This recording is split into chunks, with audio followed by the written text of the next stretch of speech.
Dá para negociar? Reforma da Previdência, BPC. Deputado Mauro Benevides Filho. Deputado Kim Kataguiri.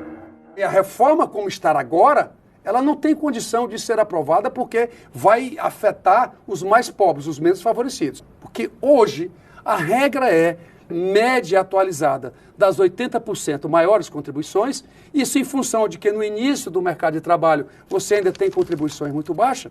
Hoje ela muda, média de 80% para média das 100% contribuições. Só essa medida significa reduzir o salário, a aposentadoria, neste caso, de pelo menos 13%, que eu acho uma tungada muito grande. O sistema previdenciário não é um sistema de assistência social, né? Não foi feito para fazer caridade. Então, a contribuição precisa ser proporcional àquilo que vai ser o prêmio posteriormente. Afinal de contas, a aposentadoria não é nada mais que um seguro contra a velhice, né? E o seguro precisa ter o recebimento proporcional àquilo que ele vai pagar posteriormente. Como vamos aumentar o tempo de contribuição? Como vamos aumentar idade? Vamos aumentar as alíquotas? Temos que ter aqui, no cálculo da aposentadoria, a gente tem que ter aí um regramento de aumento, neste caso, de aumento de percentual, mas não precisa ser de todas as contribuições.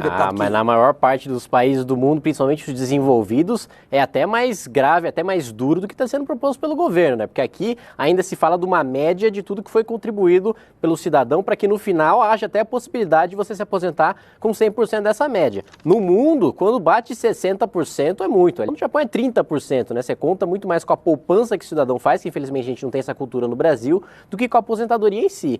Então, o argumento de que ao redor do mundo a gente tem uma média ou uma regra mais suave não me parece correto. Você falou muito bem. No mundo mais desenvolvido, que não é o caso do Brasil, o padrão salarial desses países é muito mais elevado. Nós estamos falando aqui, nós temos 35 milhões de brasileiros que estão com aposentadoria de um salário mínimo.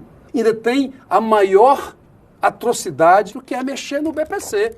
Nós estamos falando de uma família, de uma pessoa que faz parte de uma família, que tem renda familiar, 1/4 do salário mínimo. Não faz sentido a gente mexer nesse momento, porque nós precisamos de ter, no mínimo, um salário mínimo. Na verdade, não existe mudança rígida no BPC, porque quando você pega o próprio impacto fiscal, na verdade o que você está fazendo é até deixando a regra melhor, né? Mais benéfica para o beneficiário, porque hoje você só recebe a partir dos 65 anos. A proposta é você receber a partir dos 60, não é um salário mínimo, mas quando você coloca na ponta do lápis, trazendo a valor presente, seria exatamente a mesma coisa de você pagar um salário mínimo a partir dos 65. Pergunta para o cara que está lá com 60 anos de idade para esperar mais 5 anos para receber um salário mínimo, se ele quer receber antecipadamente os R$400 ou se ele quer esperar até os 65 anos para receber um salário mínimo. Eu tenho certeza de que o cara que está precisando prefere muito mais antecipar o benefício e, no geral, dos 60 aos 70, conseguir distribuir melhor esse benefício do que esperar até os 65 só para ganhar o salário mínimo. Totalmente equivocado na minha análise, porque de 65 a 70, R$1.000 por mês, por ano 12 mil, vezes 5 anos, são 60 mil. Se a gente antecipa, como é a parte boa que o governo está dizendo, para 60 anos com 400 vezes 12 dá 4.800, vezes 10 anos dá 48 mil. Portanto, dá uma diferença menor de 12 mil. É perda na população mais pobre que o Brasil tem. Isso não passa nessa casa. Não passar ou não passar já é outra questão, né? Eu também acho que não passa, mas eu não acredito que seja pior para os mais pobres, mesmo porque existe, né, o valor das coisas é subjetivo e evidentemente as pessoas receberem no presente é muito melhor do que receber no futuro, né? Valorizam muito mais eu ter uma Ferrari hoje do que eu ter uma Ferrari daqui a 5 anos. Evidentemente que não é esse o caso, eles não vão ganhar uma Ferrari, mas o benefício de você ter imediatamente aquele dinheiro na sua mão para você resolver essa situação imediata, é claro, sem falar que esse é um valor, como você mesmo disse, de passar ou não passar, negociável.